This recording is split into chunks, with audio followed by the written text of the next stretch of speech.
Hey everyone, and welcome back to The Explainer. So today we're going to tackle something that's been bugging AI for years. How do you make a conversation with a machine actually feel, well, human? We're diving into a new technology that's aiming to do just that.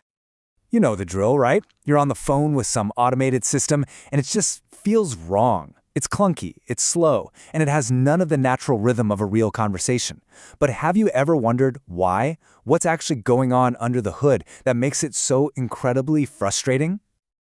Okay, let's get into it. The reason those traditional voice agents are so awkward is because honestly, the old way is just broken. It's not one smooth conversation. It's more like a really bad game of telephone, where the AI is talking to itself through a bunch of different disconnected steps. So think about it like this. In the old setup, you had to chain together at least 3 different systems. First, a speech-to-text model has to figure out what you said. Then, it sends that text over to a large language model to come up with a response. And finally, that text response goes to a text-to-speech model to be turned back into audio. And every single one of those handoffs, that's another delay, another piece of lag that makes the whole thing feel so slow. And this right here, this is the core of the issue. Real human chat is messy, it's dynamic. We jump in, we talk over each other, we pause to think. The traditional AI? Nope, it can't handle any of that. It's this rigid, one-at-a-time process. You talk, you wait. It thinks, it talks, it waits. There's just no flow. Oh man, this quote just hits home, doesn't it? We have all been there. You're trying to interrupt the bot because it totally misunderstood you, but it just keeps talking, completely oblivious. So you're just left there yelling, "Agent, agent," into the phone, hoping a real person will save you. So you see, these aren't just little technical glitches. They're total user experience nightmares. The lag kills the conversation, the bot can't handle it when you interrupt, it gets totally lost if there's noise in the background, and for developers, it's a huge pain to manage all those separate pieces. Okay, so that's the problem. But what if you could just get rid of all those clunky steps? What if you could make it one seamless process? Well, that's exactly the idea behind a much more elegant solution, the Azure Voice Live API. This is the absolute game changer. Instead of juggling multiple different services, the Voice Live API packs it all into one single powerful interface. It uses this thing called a persistent WebSocket connection, which is just a fancy way of saying it opens a direct, continuous line for audio to stream back and forth. No more separate handoffs, no more unnecessary delays. And just look at how simple this is compared to the old way. It's night and day. We're going from that clunky 3-step relay race to a direct 2-way street. This isn't just a small upgrade, it's a total rethink of how this stuff should work. So, what's the magic trick here? How does it actually pull this off? And what makes it so much better than just gluing the old pieces together? Let's peek under the hood and see what makes it so different. All right, let's put it head-to-head with some other top-tier tech.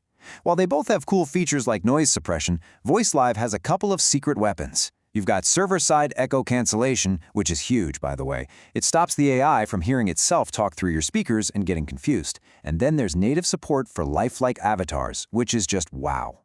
And believe me, the list just keeps going. It's got that noise suppression we talked about to handle chaotic environments. It also has something called semantic turn detection. Basically, it's smart enough to know when you're just taking a breath to think versus when you're actually done talking. No more awkward interruptions. Plus, it can actually do things like book an appointment for you thanks to something called function calling.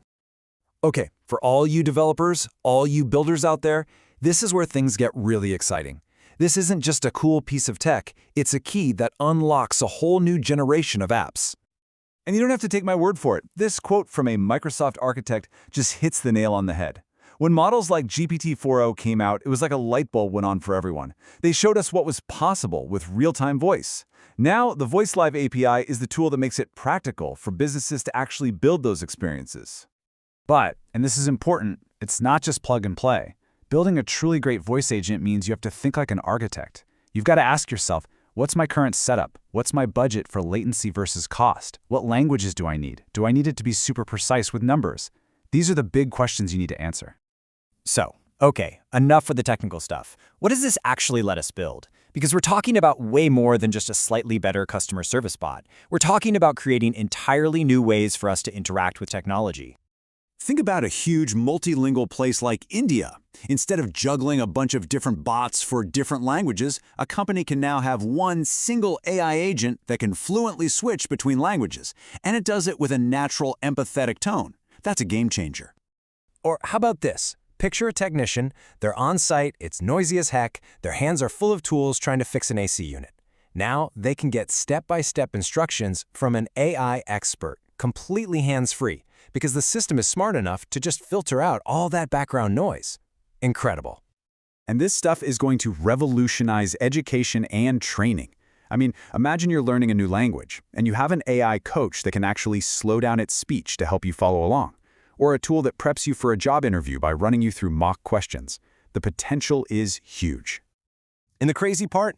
This is all ready to go at a global scale. We're talking a library of over 600, 600 incredibly realistic voices, spanning more than 140 different regions and languages. So when you put it all together, what we're really talking about here is a fundamental shift in how we interact with technology.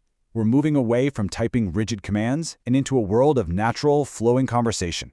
So I'll leave you with this. If an AI can understand not just your words, but your tone, your hesitation, your intent, what does your next conversation with a machine even look like? What does it feel like?